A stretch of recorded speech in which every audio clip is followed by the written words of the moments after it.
Hello and welcome to episode 8 of the Sim Racing Rejects podcast, the only podcast no longer coming at you from mommy's basement. Today we're going to be talking about some of the anti-learning or self-improvement attitudes that we see in sim racing, what they are, how to avoid them, why they probably suck, and you shouldn't engage in them. Yeah, one of the things I've noticed throughout my, I guess you could call it sim racing career is that, man, there's just a lot of people who are not very good at these games, and especially with the increased emphasis on online racing, in theory, we should be holding these great online races across all kinds of different games and platforms, but I find myself really driving in my own zip code most of the time because most of the competitors on the track, just around me, are so fundamentally bad at the games that races end up being extremely lopsided regardless of the car you're in or the track you're driving on. And this can range, anywhere from like simple entry-level front-wheel drive touring cars to, the more difficult Group C prototypes and some of the higher downforce stuff. And we could easily sit here all day and just dunk on nerds and say, "Oh, I won all these, big sim races." But I think it's worth exploring why this kind of happens. Why, after all this time and how big our hobby has gotten over the past couple of years, especially with the COVID lockdowns, why are people still so bad? Why are races still so lopsided regardless of what game you're playing and what car you're driving? Why do people, especially content creators, not seem to know basic stuff about, racecraft, racing lines? Why is there an aversion to using the car setup menu? So today's episode is kind of going to be dedicated to just some of the stuff we've seen pop up throughout various sim racing communities that we've been a part of, or various content creators that we've watched, and little patterns we've noticed about how the sim racing community as a whole approaches these games. Because as we discussed kind of off the recording here when we kind of ran this topic by each other, it seems like a lot of sim racers approach sim racing as if it's just any other game, where you're just supposed to grind out the game for hours and hours and hours until you eventually get good. It's something you see a lot in games like Call of Duty or Fortnite, where the way to get good at the game is really to just keep grinding out, learning the maps, trying and experimenting with different weapons and guns and stuff like that, until you finally get 10 to 15 kills a match on average, and at that point the training wheels come off. But in sim racing, it seems like a lot of guys are getting into this hobby trying to approach sim racing as if they're approaching, Call of Duty or Fortnite or your various first-person shooters out there, expecting that the more time they sink into this hobby, the better they'll get. And it's led to some situations where I've raced against the same guys, on SRS or even back in the day on iRacing for years and years and years, and they really never got better. Yeah. So today's episode again is, kind of exploring why that's happened. So I want to open this off, obviously, because when me and Austin were talking about this, we thought this is going to be a great TED topic.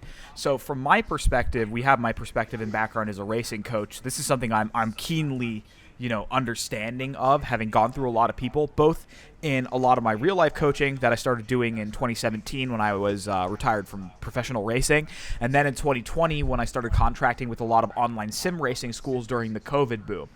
I've noticed a couple of separate attitudes that I kind of want to lay out here and try to break down to try to explain this. And I think there's essentially three primary attitudes towards sim racing that are inappropriate for the driver's development in different ways. Number one is the casual, I just want to have fun types, okay? And I'm not saying this to insult anybody directly. If this sounds like it describes you, don't worry. You're still just fine. You can do whatever you want, but just maybe think about the position that you're in a little bit more. The casual, I just want to have fun type driver is, how do I explain this? I've been in a lot of leagues and racing series where they say they refuse to review incidents. They refuse to do penalties. They will not open practice servers. They will not allow anybody to use anything other than the default fixed setup rather than a custom fixed setup, which might be better. We'll come back to that later. But, these are the people who say, I want to treat sim racing like any other video game, come home from work, sit down, relax, just drive around a little bit, and have some fun. I have the least amount of problem with this kind of, I would call it maybe not an anti-learning sim racer, but just somebody who doesn't want to put the time into getting better. This is okay because it doesn't really hurt anybody. There's spaces for these kinds of people. They make leagues that suit them.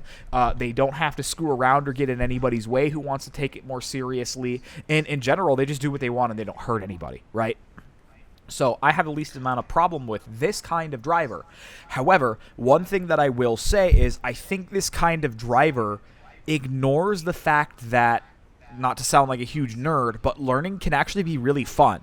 Becoming competent at something is a lot more easy in the initial stages when you're brand new to a skill than it is once you've been doing it a very, very long time and you've kind of created your skills, cemented them, and you might be doing something wrong you didn't notice because you didn't double check your technique when you were newer starting, or seek coaching, or take it very seriously.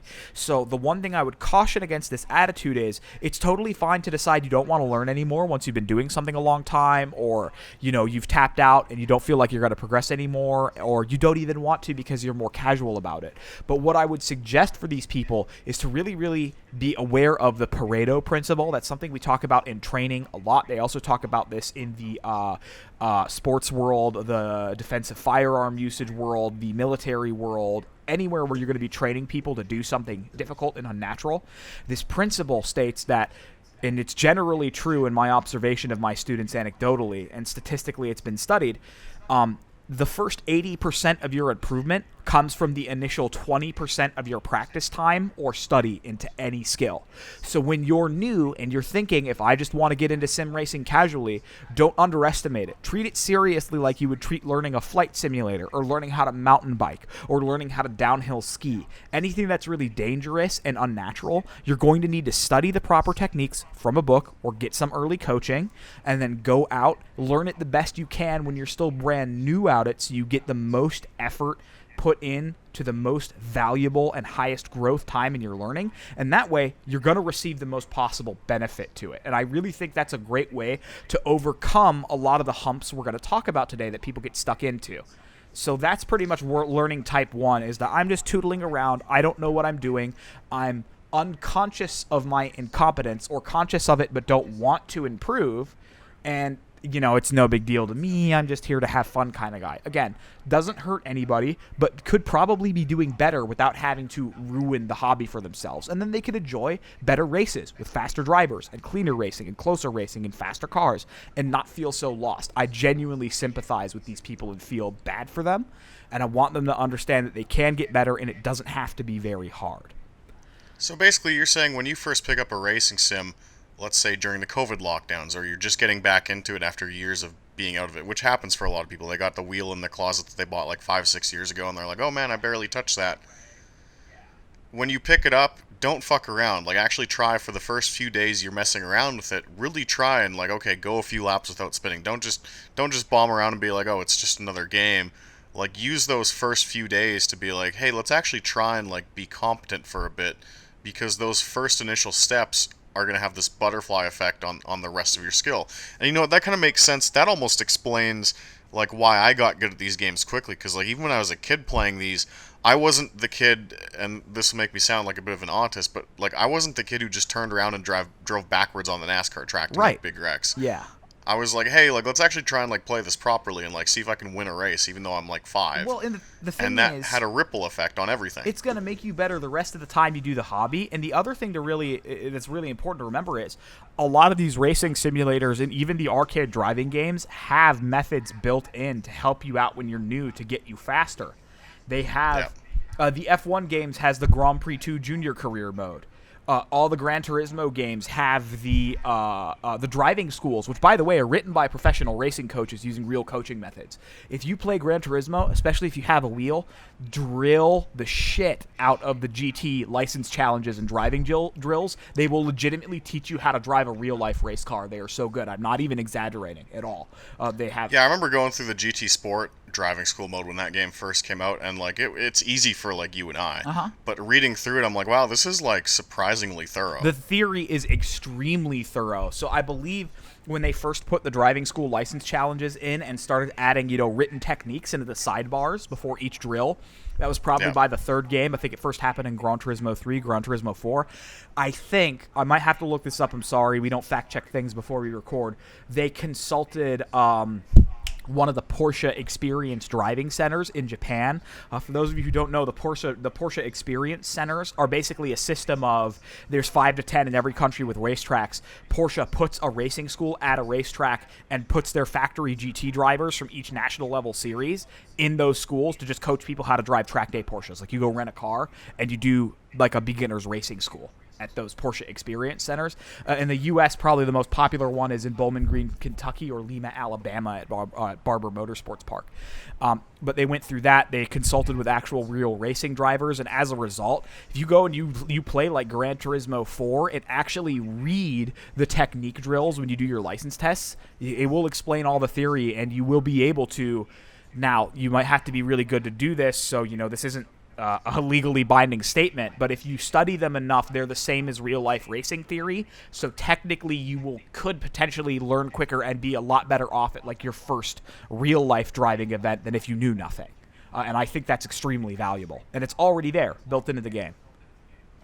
So this is totally not an ad for Gran Turismo, but you're basically saying, like, if you're about to pick up racing games for the first time and you own some sort of PlayStation console, it is strongly advised to go through the entire license test system and really take it kind of seriously and see like how like what kind of medals you can get, because I know like the bronze time is actually quite difficult. Yeah, I agree with that. Tests. Go through and try to all silver or all gold the Gran Turismo driving schools. Watch Ross Bentley's Speed Secrets podcast on iTunes and his little quick driving tips on YouTube.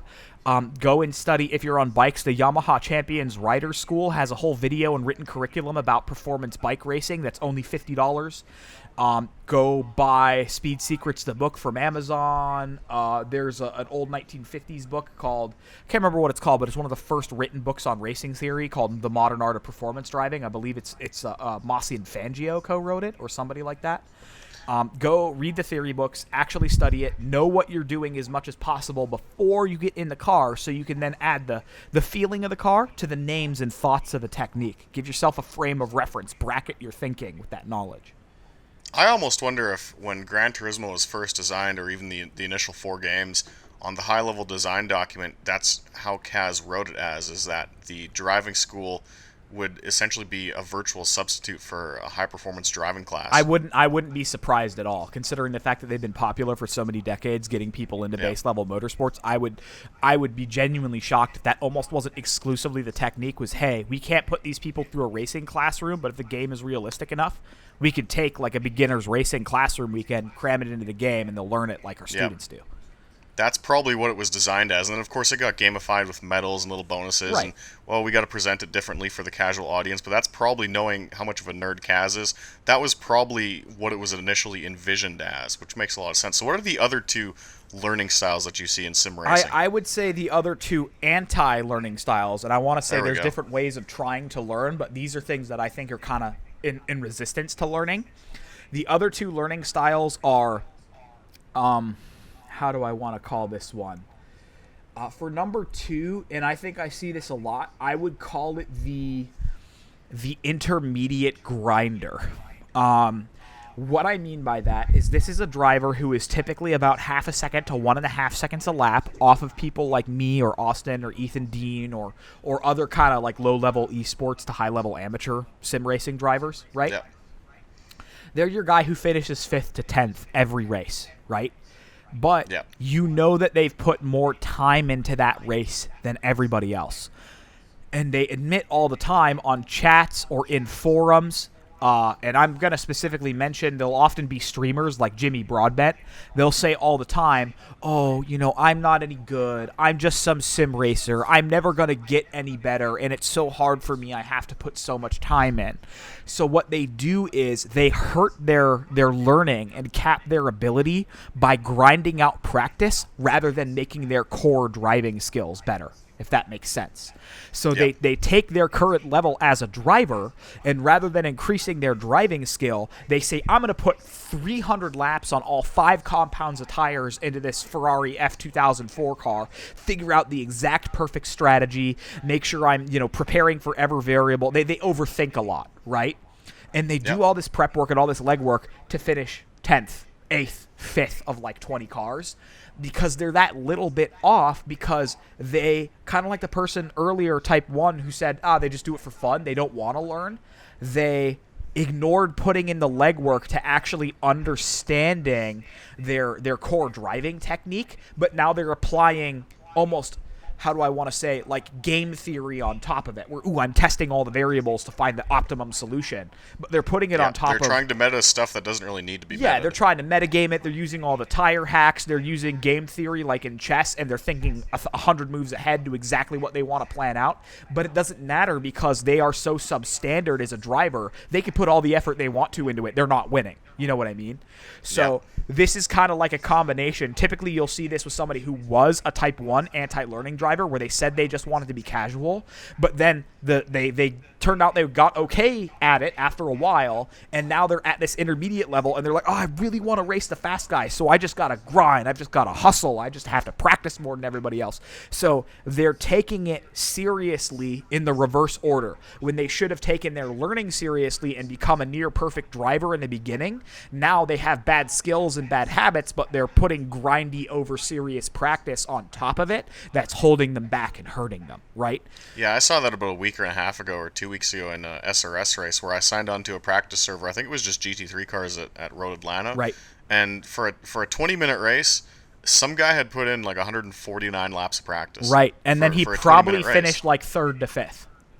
Yep, and like I out-qualified him in just, I think I unloaded with like a Barcelona or a Daytona setup. Like it was funny. Yeah. And I'm sitting there and I'm like, man, like if you just had the fundamentals down and your driving fundamentals down, like you could have unloaded with any setup. You didn't have to sit there and try every single wing and suspension combination and grind out this chaotic level of practice that like is like beyond unhealthy. Like it's pretty much a video game addiction. Oh yeah, it is an That's addiction. It's an unhealthy addiction, because they're trying to supplant the results they should have gained by actually learning the skills properly with an addictive mindset. I just need more. I need more. I need my next fix. I need to get more. I need to do more. I need to outwork everybody.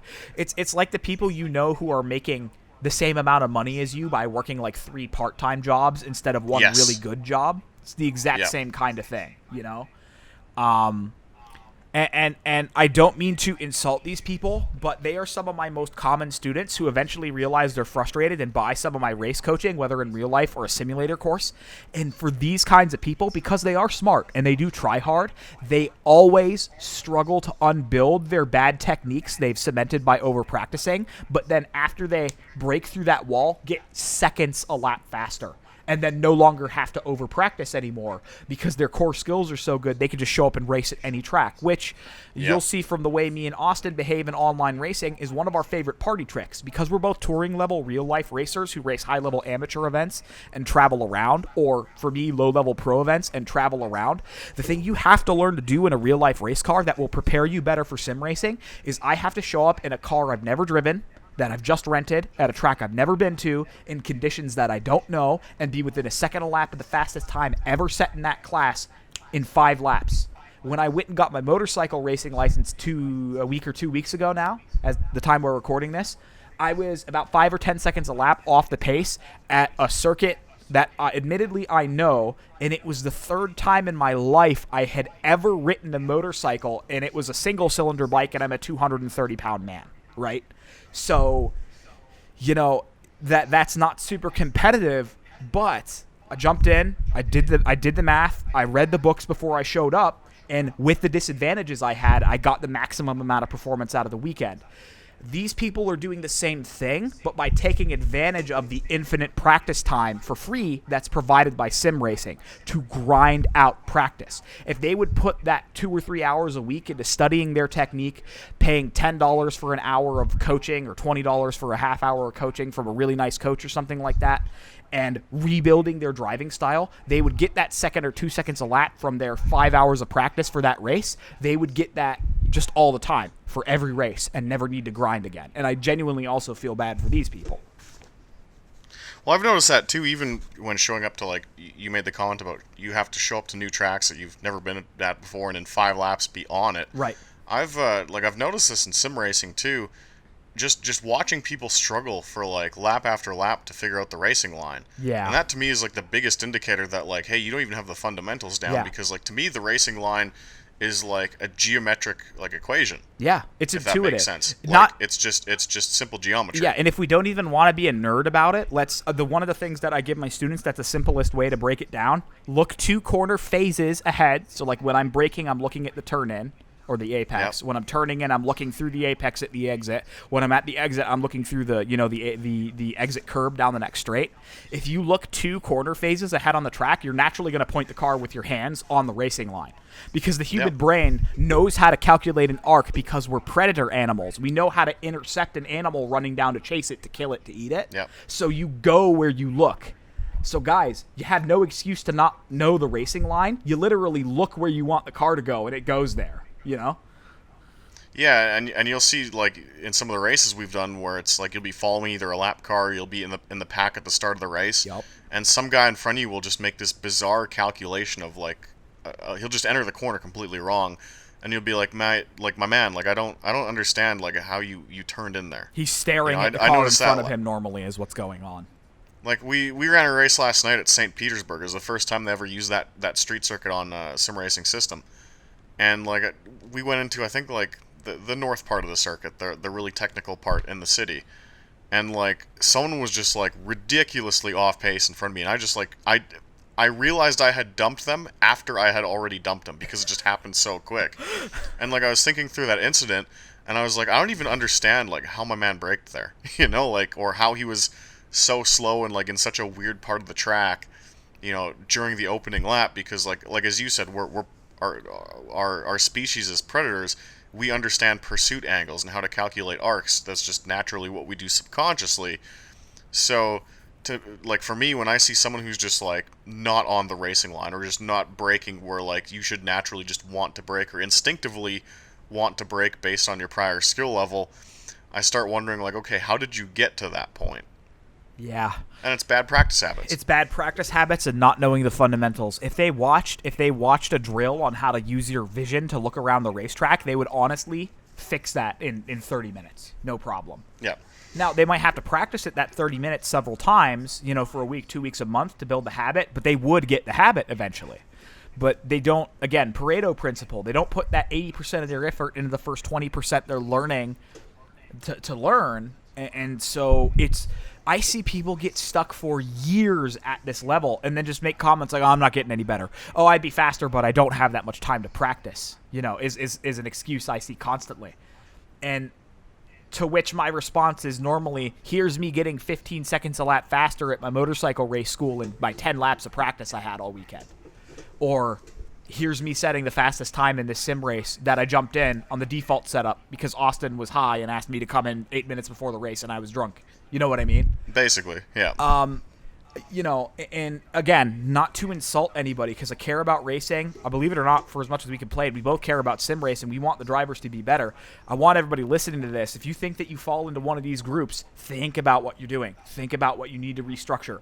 Go and watch some Speed Secrets videos. Go in and buy Total Control, the art of high performance motorcycle racing. Go, you know, watch stuff from Virtual Racing School or Driver 61 or something like that. Do not be an intermediate level driver who knows some stuff but grinds. Be an expert level driver who is prepared just enough to do how you want to. So you mentioned 3 anti-learning habits. What's the third? So I think the third is what I'm going to call... I almost want to call it the prideful advanced driver. Or I might say just kind of like the anti-learning grinder. So it's a lot like one of these guys who's an intermediate who just grinds out laps constantly, but because they're decently fast, well, maybe I should call him the hot lapper almost. He does the Yes, same thing. there you go. He's really, really quick by grinding out thousands of laps on a car and track combo, and then you get him around other cars and he shits himself. Like, actually can't drive in traffic because his vision is garbage, can't adapt to the fact that his race is starting to go wrong, doesn't know how to wheel people, is like a really fast alien-level driver, but again, needs all this time to practice, isn't fast, and can't race people. You know what I mean? So is this kind of why esports competitions always devolve into just massive shitfests? I mean, even the ones that I've raced in, probably can't name any names because of NDAs or anything like that, but some of the invitation esports cups I've done on iRacing and stuff like that, I mean, you know, even if they were like, hey, we're going to invite some real-life racing drivers, the real-life racing drivers were all in the mid-pack to the back-pack, slower than the digital guys, and basically getting punted and dumped fucking constantly, like all the time. Because the way we race is so different from how somebody would race on a sim. And me and Austin were talking about this. People on the sim, their aggression is inverted compared to a real-life racing driver. Where the ways real-life racing rules are written, wow, that's a lot of R's. I probably fumbled a lot. I'm sorry. The driver overtaking is almost always going to take the blame for an incident. But the way sim racers see things, because they don't have that real-life experience, for some reason they like to blame a defending driver for defending really aggressively if it leads to an accident a lot, when in real-life racing it's the complete opposite. For example, I remember a run-in I had with a group of racers a while ago. I got loose on the inside curb at the hairpin at Brands Hatch. Rather than going to the right of me, around me, as I was catching the spin, a driver went to the left of me while I was still catching the spin, all four wheels off the track on the exit curb, off the track, and then crashed into me rejoining the track because I just stayed right next to the white line because I was still saving the car from a spin and didn't let them back on. And they said it was my fault for not letting them on, to which my response is, the rules say if you go off the track to pass me, you can't pass me, right? Now, the counter argument to that obviously being, don't do something you know is going to wreck you just because it's your right to the line. Like we say with our defensive driver students in real life, you know, I had the right of way isn't going to be much of a consolation to your family when you're dead. You know, like, be smart. But at the same time, this super hunger that sim racers have. I got to dive bomb somebody in the break zone and get to the inside and basically like get my nose in there. And in real life, you just get your nose cut off constantly doing that, right? And it would be your fault if you spun or wrecked somebody for that. Pretty much 10 times out of 10. There's kind of two things that fuel this inability to race in a pack for most sim racers, and it really boils down to collision physics and damage model. Oh, yeah. The collision physics of these games are so fucking backwards, and we've talked about this a bit in another podcast, but like, in most racing sims, cars are modeled as this brick of unobtainium. Yeah, the game's underlying code understands it. Yeah, it understands it as a concrete block with wheels. Mm-hmm. So there's no give to the fenders, there's no give to like the bumpers or the crush panels or the doors. So when you touch someone in the center of a corner, they go absolutely fucking flying. And you go flying too. Exactly. But in real life, I mean, you can see videos of onboards from me and Austin coming out to real life racing. Unless there's like a 10 or a 20 mile an hour closing rate, if you hit another car in real life, it might wrinkle a panel, but the cars literally don't move. They kind of absorb each other's energy and they might get stuck together a little bit and rub up on one another and like kind of kiss. They might kiss a little bit, but they don't bounce off of each other unless people door bang each other super hard. And you'll see videos from real-life races of people in Spec Miata races pushing each other flat out in fourth gear through a 110-mile-an-hour wide-open corner, and they're just tootling along, literally nose-to-tail bump drafting 5 cars deep. Or they got one hand on the wheel because they got to go up or down through the gears. One game engine that really did this well and handles the absorption of impact well is the late-gen Papyrus game. So this would be GPL. It would be NASCAR 4 through NASCAR 2003. You'll notice both when hitting the AI and hitting other people online and like bouncing off the wall, a lot of impact is like absorbed by the crush panels. Papyrus did a really good job modeling that, and some of it is in iRacing's code, but that's iRacing. And even still, like when you start factoring in netcode and stuff, there is still that unnatural tendency for cars to pop when they hit each other, and way too much energy is sent on the defending car from the attacking car. Yeah. so it results in, like, especially if you run like an R Factor league, or more notoriously in a Assetto Corsa league, like running door to door with someone is genuinely scary because like It's a a death small sentence. tap and You're dead. If you miss the apex by 6 inches and come over and kind of give somebody a little bump that would, like, you wouldn't even feel in a real life car, you will rocket somebody across the track in Assetto Corsa. It's insane. So it makes people, and I hate to use this like phrase, but like that's all I can really describe it. It turns a lot of online racers into like massive pussies who like are scared of running side by side with each other. So they eventually don't gain experience in that scenario because they see someone pull alongside them and they just jump on the brakes and they're like, no, you can have it. Yeah. So no one actually races each other. Yeah, and it leads to this culture of people getting away with basically dive bombing people, when in real life somebody would be like, no, I will close the door on you and you'll hit me because I know it won't spin me, and then you'll get a penalty for it. Now, the other thing that kind of fuels this behavior is that in real life, and we've talked about this in regarding the inversion of aggression between sim racers and real life drivers, is that like in real life when you attack someone and you fuck up and you hit your right front tire or your left front tire on their fender, you have fucked your alignment. Oh yeah, your outer front wheel, that toe link on that outer front wheel, the toe link that controls, that's the last piece that goes onto the steering knuckle and then connects to the steering rack, is probably the weakest, most sensitive part of the suspensions in most race cars. Yep. Like you'll see this happen at onboards from Formula Ford racing or Spec Racer Fords or Legends cars or Spec Miatas, classes where there's a lot of cars and they race really close. If you get up next to somebody and you go like front wheel to rear wheel, the car in front of you will be fine. Your car's steering is going to fucking break and you'll shoot off into the gravel trap. Now, that's something that is realistically punishing that a simulator doesn't model. If you get up on somebody and you bang left front tire to right rear tire, typically rear tire car is fine. Typically front tire car is all fucked up, and that car is going to be way slower the rest of the race. So nobody's going to risk that move because it's self-policing. It punishes itself, right? So in real life, it's way easier to close the door on someone, whereas in sim racing, it's almost expected you pull over for someone if someone dive bombs you. Yeah, and what that leads to for a lot of these really fast guys, and again, to get back on the technique thing, because now we're talking about racing, but also just the anti-aversion to learning, a lot of these really fast guys who over-practice to get as fast as possible to then not have to race anybody in the race, they overdrive the car really bad compared to a real-life race with no mechanical sympathy, especially for the brakes, because most simulators don't model brake fade or properly damaging manual gearboxes. And Austin can attest to this. The way I pass other fast sim racers who might actually even be equal in pace to me, 9 times out of 10, is I start my braking release sooner than them, so I've slowed down less by doing my brake release earlier and longer.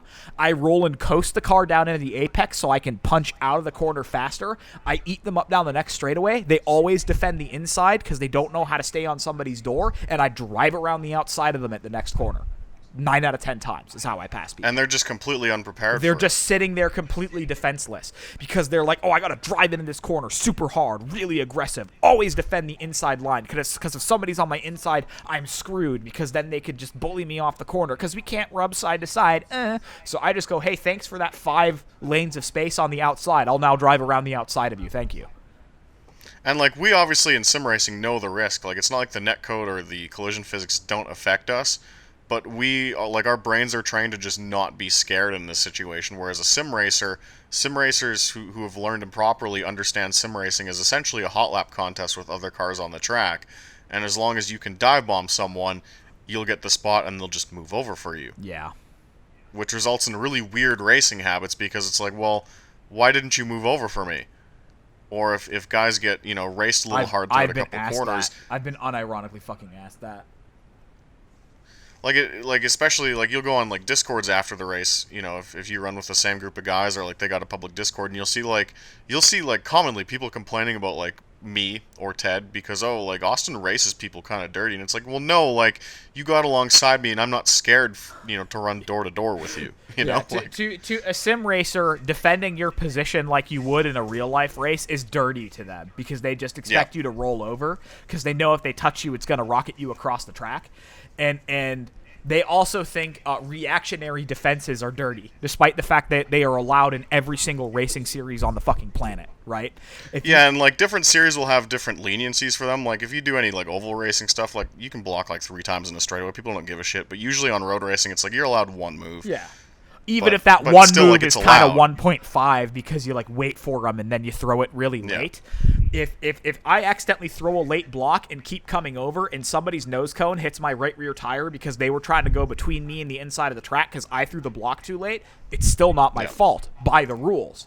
Now, again, it's stupid of me to do that because I'll be wrecked out, and a sim racer would call that really dirty, but that's a slam dunk penalty in any real-life racing series for the attacking driver I have ever seen. Ever. Period. End of story. Hey, nose to rear wheel, doesn't matter if he blocked late and was moving over on you, you hit him. That's how that works, right?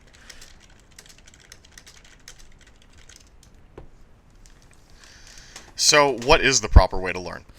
Okay, we've sweet covered deal. all the ways that you can fuck here's, yourself here's, as a sim here's racer, where I get to right? maybe plug my YouTube channel a little bit. Sorry if this is inappropriate. I know I've been taking up I don't give a shit. A lot of time on this episode. But to take up more airtime and probably stroke myself even more, you guys should go watch my high-performance driving education, beginner mentality, and learning curves video, where I explain the fact that you need to put the most amount of effort into the beginning of your driving and learning by studying the sources. You start off with written, because all driving is fundamentals. If you don't understand the technique, you're not going to be able to drive the race car. I drive a high-performance downforce car the exact same way I drive my street car at a track day, which also drives like a vintage race car, which also drives like a GT3 car, which also drives like a NASCAR, which also drives like a motorcycle. There might be slight differences in your techniques.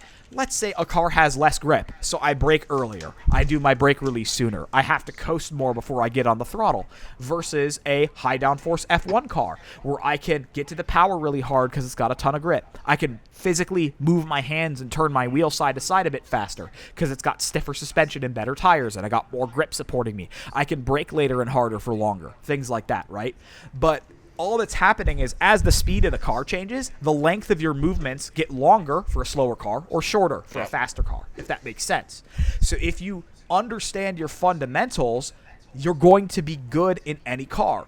And a lot of people think that the learning happens in a straight line. It doesn't. You're going to take a step up, and then you're going to get stuck at a plateau for a while. If you don't keep learning, you're going to get worse. And then the next time you get back to learning and learn something new, let's say I suddenly improve my steering technique a little bit, I'm going to take a jump up in speed rather than a smooth improvement up in speed, if that makes sense. I'm going to get a chunk, then stay at that level or get worse as I, stop learning or I get tired or whatever, and then I'll take another step up. And the more you learn, the longer you've been racing, the longer the difference is between these steps up in skill, and the higher the likelihood you're going to get slower or worse before you improve, if that makes sense. So it's going to be like this awkward-looking kind of shitty ladder that was built by somebody that had one arm and gout and couldn't level a set of stairs. The other suggestion I have, and this is going to sound completely crazy and retarded, but there's a point I'm trying to make, is if you're not comfortable racing around people, if wheeling people door to door is difficult for you or you need to improve your racecraft, if you've got an iRacing account, go race stock cars. Because, you will have to, just the nature of the sport, you will have to deal with navigating traffic and driving around people all the time. And, this is probably why I've had such an easy time transitioning, from oval racing and monster trucks and some of the dumb shit I did when I first started sim racing to more traditional European sports car racing and prototype racing and open wheel racing, is that stock cars gave me such a good fundamental base of driving around people that when the same scenario pops up on a road course, you've seen every different last, crazy scenario out your windshield on an oval track that at most on a road course you have to deal with one person at a time and it becomes kind of easy. Right, because ovals. This is why a lot of people start out racing stock cars before they go like you did. Weren't you on like Legends cars? I raced Bandolero oval karts, and I raced Legends cars at a state level, and then touring to big cash prize races for probably actually 3 or 4 years before I switched to road courses. And that probably gave you the fundamentals of, okay, like you have to deal with all these crazy retards in a pack, so you go to a road course where you have, for lack of a better word, more room for activities. Yeah, and that's one exactly what it retard is at a too. time. Because my coach, my mentor, was notorious for telling me that I was a pussy and I could have won more races if I just raced harder, right? So for an oval racer, I was nowhere near aggressive enough, and then I moved over. For an oval racer, I was nowhere near aggressive enough, and then I moved over to road racing, and people are like, "This guy will pass people everywhere. He is nuts." You know what I mean? So it really is just a totally different world, because if you're on like a quarter-mile oval with a 14-second lap time in a Legends car in a $10,000 to win main race, and you won the heat race or got second in the slow heat, you're starting like 8th or 10th, you don't have time to fuck around in 40 laps. You know what I mean? So you know, you got to run around the outside of people. You got to put the bamper to them and move them up and then pass them and risk getting retaliated against. You got to do, you know, somebody gets into it in front of you and you got to dodge it and not go through the oil because they don't have enough time to clean the oil up between races. So you got to fucking race through the oil dry for the last 5 laps on the restart. I don't have the onboard on my YouTube channel anymore. Unfortunately, they got corrupted or I deleted them from an old account. But I used to have an onboard of a race at Slinger, that high-banked oval in Wisconsin that does the big cash prize races. You ran at Slinger? I ran a Legends Invitational $100,000 to win race at Slinger. Went from like 10th to 3rd. I finished 3rd on it, and on the last restart, I literally tried to go flat out through turn 3 and 4 and fucking bounced off of the outside wall down the front straight. Like, car in the air, I clapped off of it so hard, and it would and bounced off the chip while the wheels were spinning in the air. That thing set down, and I drove right into turn 1 flat out the next straightaway like 4 seconds later. You do not have time to pussyfoot around in oval racing at all. Same thing, you'll see how aggressive some of these rallycross drivers are, because rallycrossing for road racing is a lot what asphalt oval and dirt oval racing are like for road course racers. You go there to race a cheap car on a short track, cut your teeth, learn how to be fast and super aggressive, and then you move up and mature into the bigger series when you're a bit older, can travel more, can race the more expensive cars. I really highly suggest rallycrossing for the same reason if people haven't tried it yet. Yeah, rallycross is kind of like the European equivalent to dirt oval racing in America. Of being cheap, easy accessibility, short tracks, they're easy to learn, there's not a lot to do to the cars, and it's just this hyper-aggressive atmosphere. And it's kind of the same way throughout the sim racing ladder, too.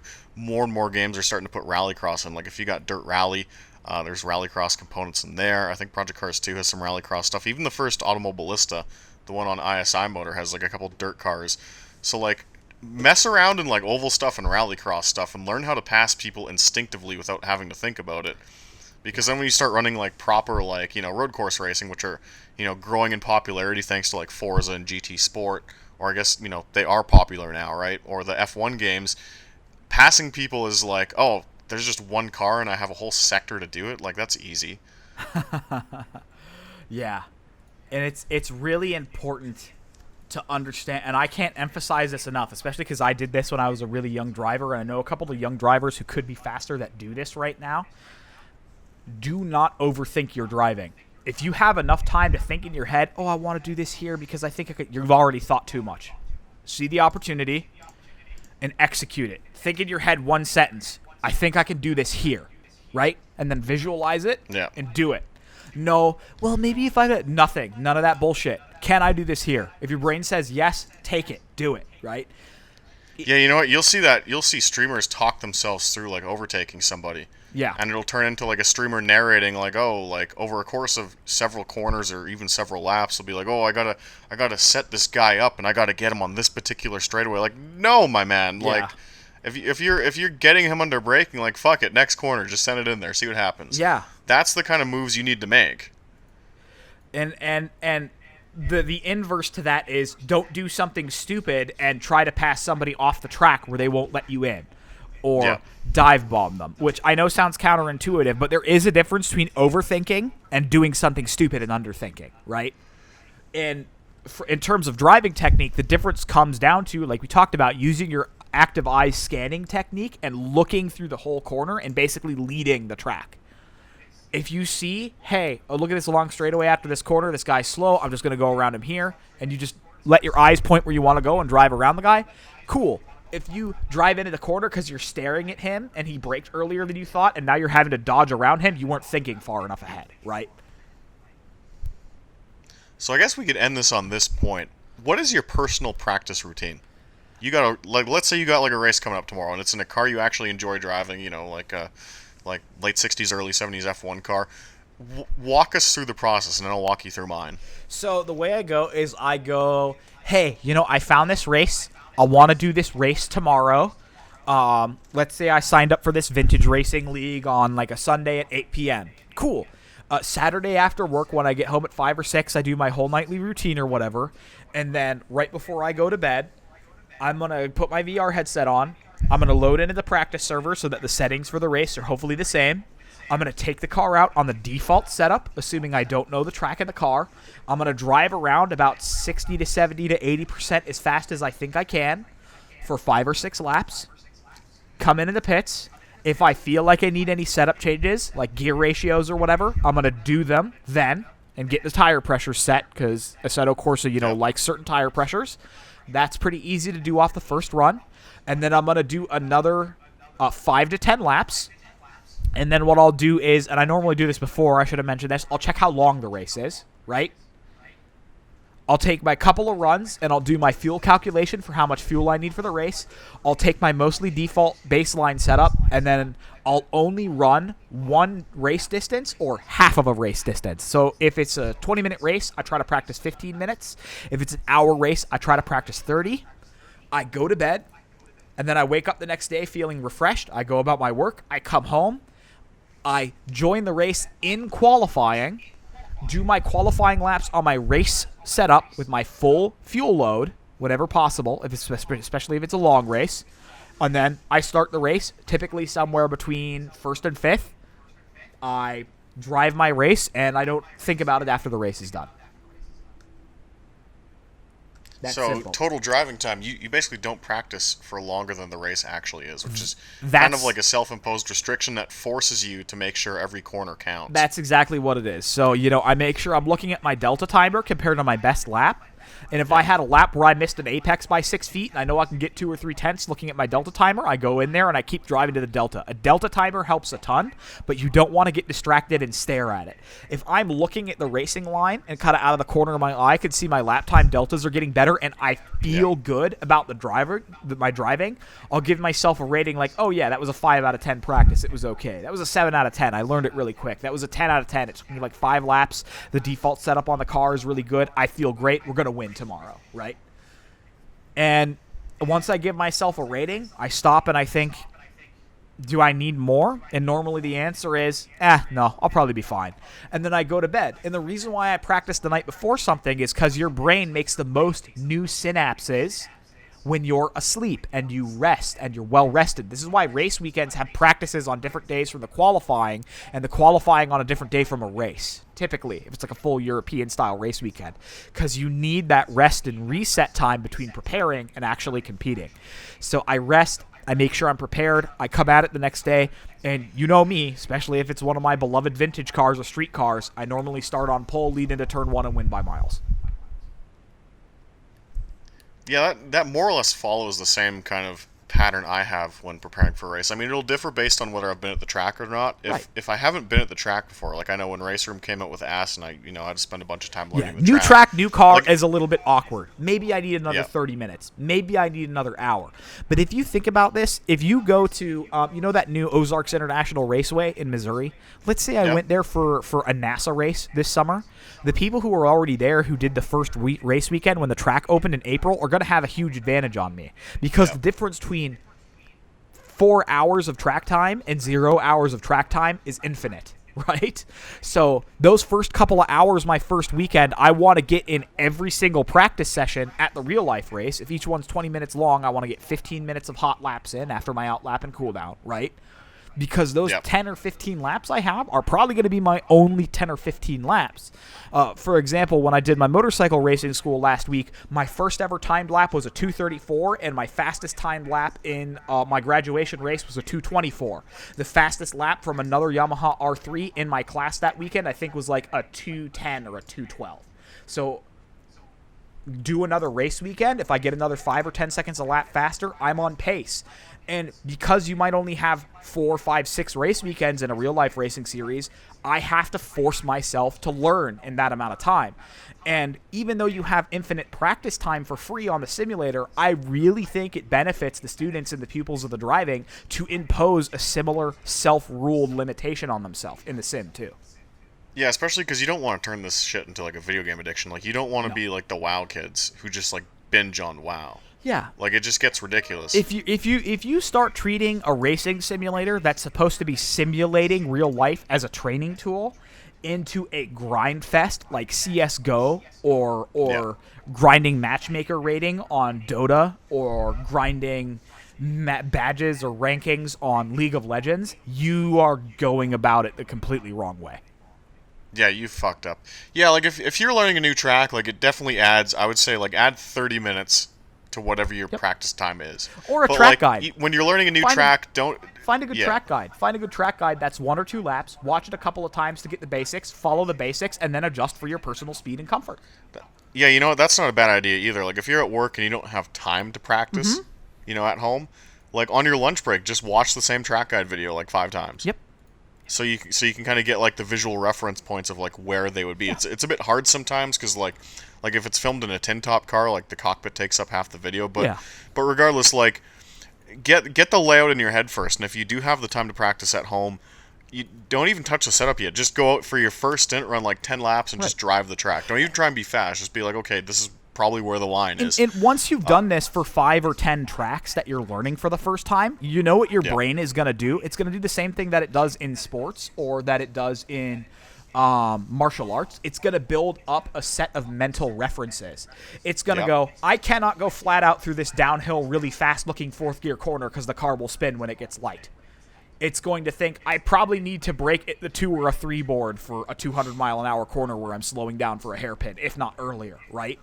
And your brain and the nice thing is because like there's only so many ways a corner can go. Like as you learn like your first batch of 10 tracks, you'll start recognizing at new tracks like, oh, this corner's just like that corner at that track. This corner's a flat 90. It's probably going to be in 2nd or 3rd gear with a medium braking shape and a medium length brake release, and I'm going to turn in after my gear change and pick up the power early. Oh, look, it worked, right? So my personal, I guess, schedule for practicing for an event, whether it be like a short race or a long race, is I load into the game. I pretty much acknowledge the default setup is average. Before I even hit the track, I immediately lower the rear rebound on the shocks to like half of whatever their initial value is. I do not do that. That is one of your AC tricks, and you've seen me. I just like default go. Yeah, no, I mean, I just have so much experience with these games that like I just acknowledge that the default setups could be a lot better. So I'm like, okay, they probably fucked with the rear rebound, so I'm just gonna half whatever the value is. Usually I take out any diff preload and I set the brake bias back by like 2%. And usually that's a pretty good baseline to start with because by default, a lot of these devs understand that people suck at these games, so they intentionally try and tighten the car up. And I just know that from playing this shit since childhood, that like, hey, there's a pattern here. Every car in every game by default is tight. Let's unfuck this for a bit. Hit the track, like you said, 5 laps. You don't need to set like a killer time. You just need to put in 5 good laps and it'll establish a baseline. And then from that point on, like if you know the track, like something like Road Atlanta or Road America that we've raced it like a billion times, right? You don't need to do a full fuel run. You don't need to do a full tire run. Usually you kind of know